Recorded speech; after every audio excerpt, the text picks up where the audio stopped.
Bir nəfər gəldi, imama dedi ki, Əmirül-Mömin nə dedi? Dedim, mənim atamın deyir, dəftərçəsinə baxırdım, atası dünyasını dəyişmişdi.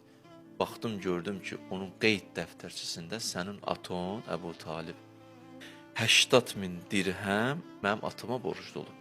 Gəlmişəm onu almağa. Nasıl burada eybi yox. Yazıbsan, sən aton düz danışan kişi olub. Yazıbsa mən də verirəm. Verdi. Getdi üstünə bir müddət keçdi, qayıtdı, gəldi, sanla bağışla, dedi, nə olub? Dedi, sən demə, atam sənin atama borclu olub 80.000. Mən eləmişəm, sənin atam mənim atama borcluymuş. İndi belə çıxır ki, həm 80.000-i verməliyəm, mən ikinci 80.000-i verməliyəm. İmam buyurdu, validukə fi hillin.